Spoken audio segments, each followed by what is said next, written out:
Can you guys take me back and just tell me the story of the first meeting you had about this current project? Well, we knew, I think before we were even done with Infinite Warfare, we were talking about what was going to be next and working on a new incarnation, a new imagining of modern warfare. I remember I had gone off on vacation at the end of Infinite Warfare, and I came back and there was some work on the first environment in progress. My thought was like, cool, we're doing modern, large-scale urban area that we were looking at. And my thing was like, okay, I'm super excited to think of what is the most realistic, authentic, grounded space that we could possibly make in a modern urban area. And how could we create gameplay that you've never seen before in any video game? I mean, is it discussions with Activision? Who's the first person to raise their hand and say, what about Modern Warfare again?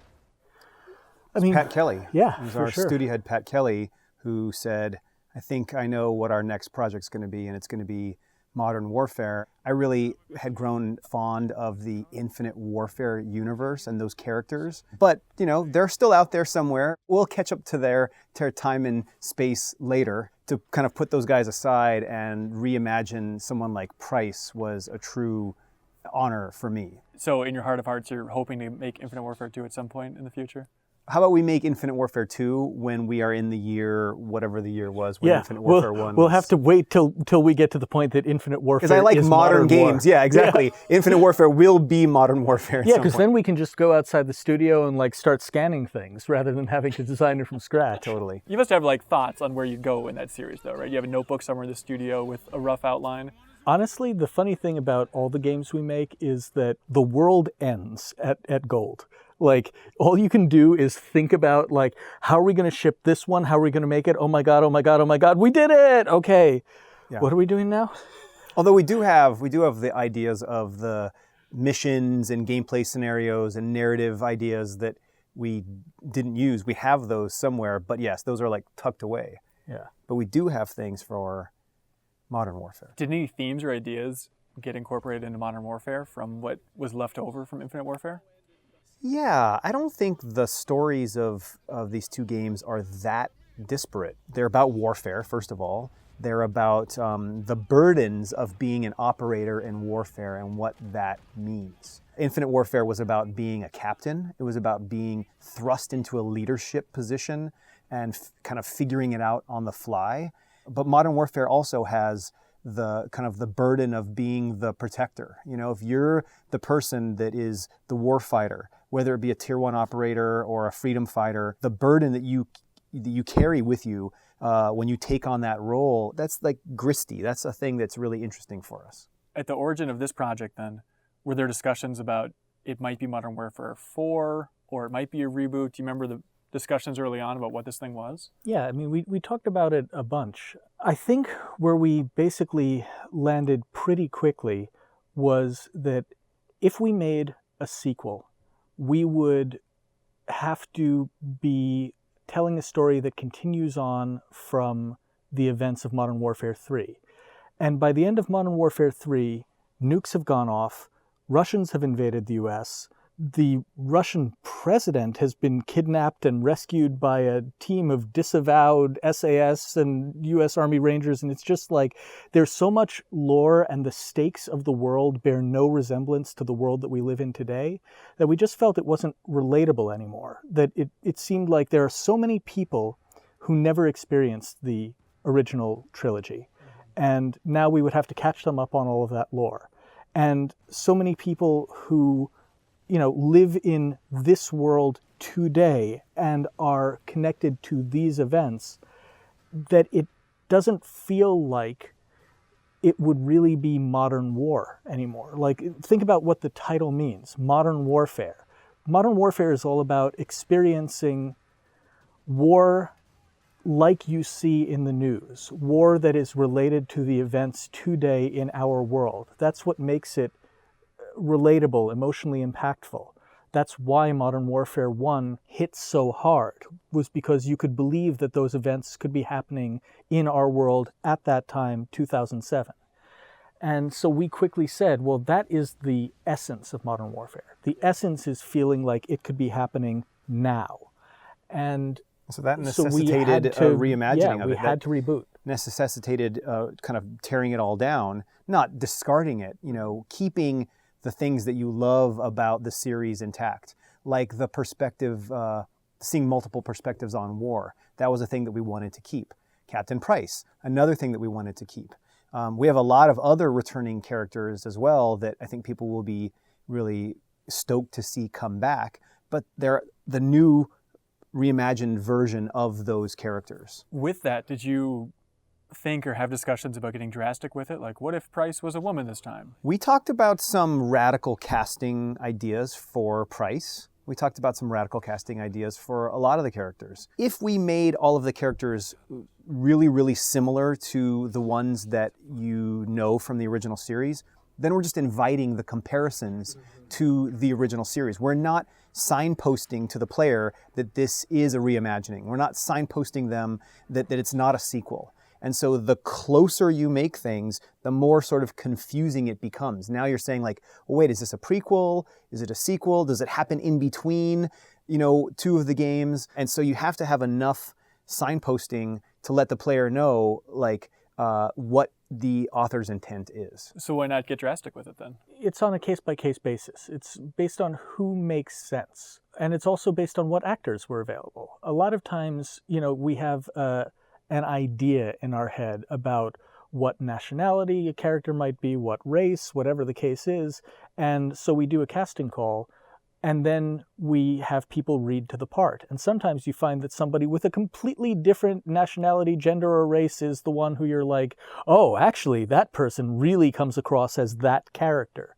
So you end up changing the character appropriately. And I think that, once, spoilers aside, because we don't want to spoil who comes back and in what form, but yeah, there are a few characters who've made reasonably drastic changes because they were the right actor for the job.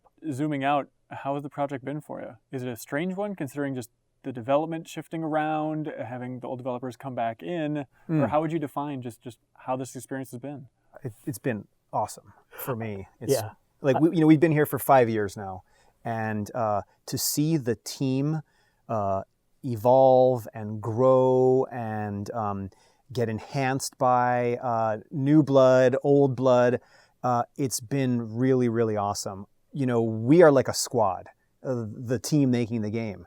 We are truly like a squad. We fight together. We care so much about this thing. And so to have guys with the credentials that a lot of the old returning Infinity Ward guys have has been so awesome, because they're fans of us and we're fans of theirs, and it's been really, really nice. I cannot imagine making this game with any other team. Yeah, we're really building a great team here. This studio, everybody knows, has gone through some troubles, and it takes some time to build up a team again, to have those bonds like forged in blood, forged in crunch, and then to be able to like know without even asking like, well, that person is going to think this, and I value their opinion. So I'm going to make sure that I speak and advocate for what they want, and so that we're all kind of on the same page.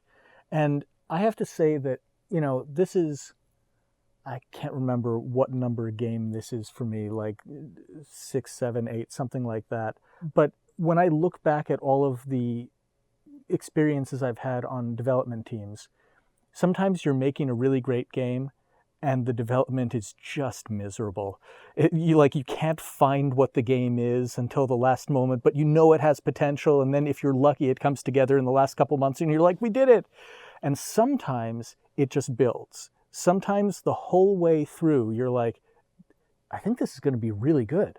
I think we're doing it this time. I think this is really good. And everybody's like, yeah, I think it is. I want to put more energy into this. I want to work harder. I want to get greedy and make it even better than what we were planning. That's what this one feels like. Yeah. I think this has actually been the easiest development of my career because of how energized everyone has been towards the same goal. Do you have a favorite moment so far in development? I mean, for me, seeing some of the scenes we've been working on and seeing them kind of come to life, and seeing Barry Sloane and Claudia Dumit like kind of become these characters that we had in our minds. Price, we kind of, Price is Price.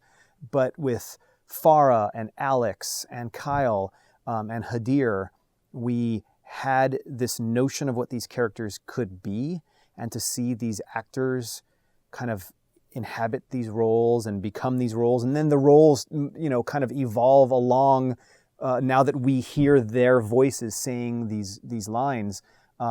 Seeing that first scene at the beginning of, I'll just say at the beginning of the mission that takes place in the embassy, when I saw that on screen, and, having the Infinity Ward guys sitting in the room and everyone going like, that's pretty cool. Or like when Joel saw the beginning of the townhouse mission for the first time, that goes from third-person cutscenes seamlessly into gameplay, and he's like, "It's the new Slam Zoom." Yeah, it's like everybody gets excited about what we bring to the table. But I think mine, actually, surprisingly, is I was thinking through like what are the moments, because the best thing when you're working with a team that's really energized, the way I was talking about, is people start surprising you.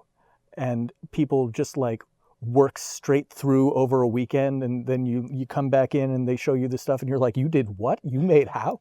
And so we had one level that several months ago was not testing terribly well. It was very linear. It wasn't feeling like it didn't really have the player agency and the energy. It was doing some really good storytelling. It had a really good vibe to it.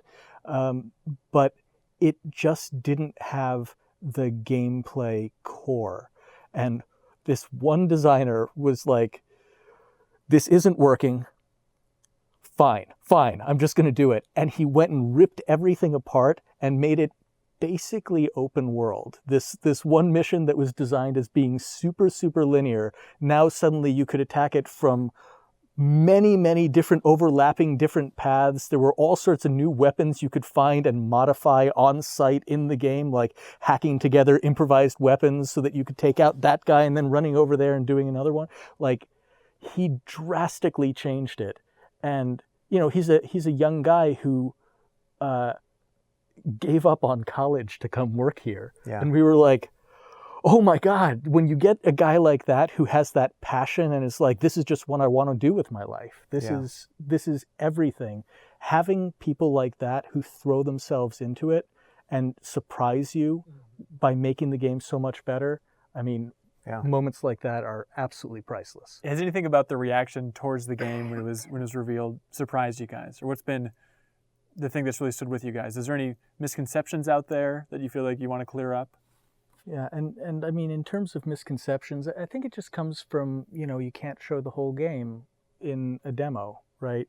There are a lot of people who are focusing on the more emotionally impactful content that, we've demoed behind closed doors, and they're wondering if the whole game is like that. And, I mean, obviously, we want to show things to people that will grab them and tell them, like, hey, this is something different. In the same way that, like, when Modern Warfare 1 was first demoed, they showed All Gillied Up because it was a slow, quiet, tense sniper sequence, which was very different from what you'd seen more recently in Call of Duty 2, right? Which was big and bombastic and over the top and the largest maps that had ever been made and all of that. And so, we know the past few games that we've made, we know how large scale and bombastic and all the things that those have been. And we knew that this game is a game that is more grounded, more authentic, more realistic, more mature.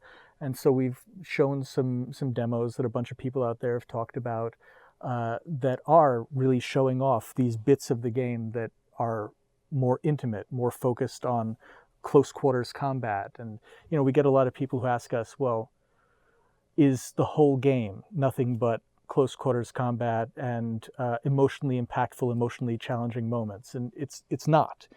Any game has to have pacing, right? Yeah, dynamics. You couldn't, if the game was only those things, it would be relentless. It would be fatiguing. It would be joyless to play. and we have fun playing this game. We have fun making this game. And so there are moments of levity. There are moments of camaraderie. There are intense moments. There are moments of losses. There are moments of wins. Those are the different sort of faders that you use when you're telling a story that has good pacing and balance, and that's been our goal. Yeah, you have to have a thrilling success where you're alongside your allies, running towards the enemy base across the field, shouting and fighting, and then like, yeah, we got a big win, so that in the next moment you can have a loss, and then it hits more emotionally impactfully. Yeah. So I don't know that there's any way for us to fix that other than the game will come out and people will play it and people will see it and understand the holistic nature of the experience. In general, how proud are you feeling about this project so far? I couldn't be more excited. I mean, when you called us up here to do this interview, I'm torn because I'm down there not struggling and scrambling to finish the game. I'm down there to make it like the absolute best thing that we could possibly put out. And that is an incredible position to be in. We're working hard right now to just eke out the last like 0.1% of polish, and that's an incredible place to be in versus the alternative, which is just like, oh my God, will the game fit in the box? Yeah, I mean, this is one of the best games I've made in my career. So I just want it to be on shelves. I just want people to start downloading it. I want them to start playing it. And you haven't had too many oh my God moments? I mean, game development is nothing but oh my God moments, yeah. right? It's about freaking out every other moment because like, wait, that puts us over memory? Hold on, we can't run in frame rate? What? Hold on, wait, what's going on? And then you just react to it and you fix it. And I think the big difference between a game that is good and one that has missed potential is reaching all of those oh my God moments early enough and having time to address them, polish them, and then figure out how they add to your game as opposed to just, Band-Aid over them. And I think that we have really managed this project the right way this time around, and we've had the time to focus our efforts and to polish this campaign.